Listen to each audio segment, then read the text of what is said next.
Samsung and Apple make the most popular flagship phones right now. The one from Samsung is the Galaxy S24 Ultra and Apple is making the iPhone 15 Pro Max. I've been using the Galaxy S24 Ultra as my personal phone for almost half a year now and the iPhone 15 Pro Max as my work phone for around the same amount of time. Today I'm going to do a long-term review of both devices and will compare the battery life, performance, camera, software experience and lots of other things. I am more an app product manager and that's why I always carry these two phones as I want to stay up to date with both Android and iOS. Starting with design, the iPhone 15 Pro Max is slightly smaller and it also has rounded corners which is kind of nice. On the other hand, I really do enjoy the size of the S24 Ultra, especially with the S Pen. It makes the life much better since I don't need to carry a notebook with me anymore. The S Pen also does lots of cool tricks. I personally use it very often as a remote for the camera whenever I put it on a tripod. The iPhone also has a customizable button which I love. I kept it to silence the phone. On the Galaxy, I keep forgetting to turn Do Not Disturb off and sometimes I miss some important calls. Both of them have a titanium body and are durable. I dropped them both multiple times on hard surfaces and never had any issue with either of them. Moving to performance and battery life, the Samsung S24 Ultra has the Snapdragon 8 Generation 3, which is from Qualcomm, and the iPhone 15 Pro Max has the 3nm A17 Pro chipset. From my experience, the heat dissipation is better on the iPhone 15 Pro Max compared to the S24 Ultra. The S24 Ultra often runs hotter doing the same task by a few degrees. As you can see here in the heat map, the max temperature of the S24 Ultra is higher than that of the iPhone. The S24 Ultra is not a hot phone, so to speak, so if you don't compare it to the iPhone. If you run a benchmark like AnTuTu, the S24 Ultra gets around 16 million, while the iPhone Pro Max gets around 16 million too. In the real world, neither of them has any issue running the latest games, doing computational photography, running AI, and so on. They're also both running smoothly with no lagging, no issues, and no overheating, except when you take videos at 60 frames per second 4K for more than 5 to 10 minutes or run heavy games. Regarding battery life, there are multiple channels that tested it thoroughly, and the consensus is that they are almost identical. And that's my experience too. Both of them last easily a day unless I really push them like several hours of gaming or spending time on the camera app. Let me know in the comment section if you want a more true battery test. Both phones are not the fastest when it comes to charging. The gap used to be big between the iPhone and Galaxy nowadays. Galaxy does charge faster slightly, but the iPhone is not far behind anymore. Both of the phones support wireless charging, and I do recommend getting a MagSafe compatible case for your Ultra or iPhone to do it. I'm charging it now with MagBak wireless charger, and I'm using a MagBak case too, the sponsor of today's video, which makes great cases and accessories for both the Ultra and Pro Max. One cool thing that I use a lot with this case is their complementary magnets. You can attach a magnet on any surface you want, like your car or on your cupboard, and then attach your phone to it. But even without it, you can attach your phone to any surface that attracts magnets, like your table. It's super great and useful when I'm cooking and I want to do a video call. The magnet is super strong and it won't fall off if you attach it horizontally or vertically. They also have this cool wallet that has two sections, one for your cash and one for your cards. There's also a loop to easily hold your phone with it, and you can use it as a kickstand. It is super cool and chic. One thing that differentiates them from other competitors is that they have a multi-layer magnetic shielding that support the S Pen, which means you can still use your S Pen and have the MagSafe capabilities. If you like it, use the link in the description down below with the code TECMO15 to get a 15% discount. Thanks Magsafe for sponsoring the video and keeping the channel unbiased. Moving on to the camera, the first thing that I always check is the zoom at 5x. Here, you can see that the Galaxy zoom is much nicer with more details, but it's not as smooth and there's visible color shifts and frame shifts when you try to zoom in and out of the subject. When taking a photo, it seems like the Galaxy sharpens the photo a bit more with more saturation compared to the iPhone. For macro shots, there are not many visible differences between the two phones, but one thing that the Galaxy S24 Ultra excels at is taking videos of smaller things like insects, and the footage is often phenomenal. On the selfie camera, the result is a mixed bag. I feel like the iPhone has a better dynamic range compared to the Galaxy. Galaxy is a bit sharper, iPhone is a bit softer. I like the skin tone on my Galaxy better than the iPhone, and also the color of the sky is quite different if we turn. Galaxy is blue, iPhone is gray, but the sky is actually blue, not gray, right? Yeah, I know. I think the Galaxy colors are better and more natural in this case. iPhone is a bit too saturated for my taste. In general, I feel for landscapes, each phone has its strengths and weaknesses. The iPhone does a better job at separating the sun in these pictures, while the Galaxy made a better bokeh for the subject. When it comes to portrait, the first noticeable thing is the skin tone. The iPhone is on the colder side, while the Galaxy is on the warmer side. Both of them sharpen the image a lot, maybe a bit too much. This works nicely for the eyes, but not so much for the skin. They both have a portrait mode which creates an artificial bokeh in the background. Let's check the sound quality of them with Tanya singing. Now that it's raining more than ever, know that we still have each other. You can stand under my umbrella. You can stand under my umbrella. Ella, Ella, eh, eh, eh. Under my umbrella. Ella, Ella, eh, eh, eh, eh, eh, eh. When it gets dark, especially with the zoom lens, I found iPhone pictures too grainy and there is visible noise. Also for videos, I feel the Galaxy captures it more naturally. The iPhone overexposed the picture.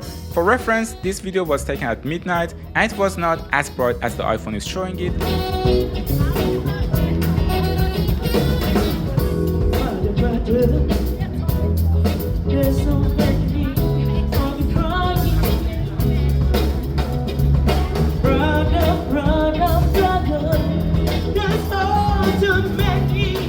When it comes to the sky, the iPhone makes the sky extremely dark, which is a bit unnatural. On the other hand, the sky on the S24 Ultra is a bit too purple for my taste. The conclusion is that both cameras are very capable, and it comes down to your taste which one you prefer. For videography, I like Samsung Galaxy app much better. It gives you lots of options, almost everything that I need, like shutter speed, ISO, and manual focus. If you need to get the same options on the iPhone, you have to install third-party apps like Blackmagic. Meanwhile, Apple has something magical, and that's recording in Apple Log.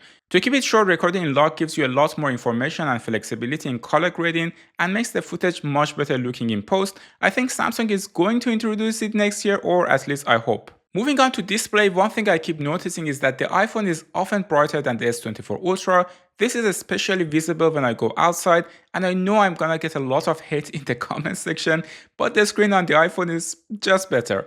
This is super funny because Samsung actually produces the iPhone's display. As much as I love the anti-reflective coating on the Galaxy, it's a bit dim for my taste, and also the grainy screen issue is there. I made a whole video complaining about it, so I won't repeat myself. The anti-reflective screen is super cool though. Also, the only screen protector you can get to say anti-reflective is one anti-reflective screen protector from Samsung itself, and my experience is that you have to change it every few months since it will show a lot of scratches. It is about 20 for 2 of them, so I expect to spend $5 every few months if you want to keep the anti-reflective capability. Another main difference between the two for day-to-day use is that the face unlock on the iPhone versus the S24 Ultra fingerprint scanner. Even though the face unlock on the iPhone is very convenient, I have a few issues with it. For one, it is not as secure. I personally abuse the system a lot. When I just turn the phone to my friend to open their phone, I just do it. It's quick, it's easy. If your partner wants to check if you have Tinder, a turn, and yep, she's on your phone. The second problem I have with it is the island. So Apple, in order for the face unlock to work, had to add this big island, which I got used to it over time, but yeah, it's annoying. On the other hand, the fingerprint scanner on Samsung is reliable and I love it. Samsung also offers face unlock, but it does not work as flawlessly as the Apple one. iOS and Android have two major philosophical differences in my opinion. For one, Apple doesn't always integrate the latest things. Rather, it waits for a couple of years for a new feature to be mature enough to be integrated, or sometimes a decade, like choosing the location of your icon on your home screen, like I could do it on my HTC Dream on the first version of Android. Android is more of an open system. Lots of the code base is open source, and because the software is written by a different company than the hardware manufacturer, it is always less efficient than iOS, and you always get better features like customization or a split screen. On the other hand, since Apple has full control over both software and hardware, it allows them to create more efficient product in terms of battery life and efficiency. They also have their own chipset now, which gives them an even better competitive edge. One thing that I don't like about either of them is the amount of bloatware that comes pre-installed on them. Who needs GarageBand, iMovie, or iTunes Store? And the same for the Galaxy. There's literally a folder full of Samsung apps there, and I think I've never opened some of them. I just left it there to complain about it in this video. The other things that annoys me the most about iOS is the gesture navigation. In Android, if you want to go back, you just swipe back on the left or on the right side. On iOS, every single place is different. For example, if you open an image, you have to swipe down to close it. If you're on YouTube, only God knows how to get back because on every single page it is different. It just drives me absolutely mad. And after years of using the iPhone, I'm still not used to it. Another thing that annoys me the most about iOS is that it always assumes it knows better and settings are so inaccessible. For example, if I change from HD to 4K, I close the camera and open it again, it goes back to HD. I can go to some hidden settings not in the app itself but in the iPhone setting to change the default, but I will face the same issue next time. Just save my last setting, it is that simple. I think by now you kind of realize I like Android a bit more than iOS. One thing I like about iPhone is how easy it is to transfer things to the iMac using AirDrop.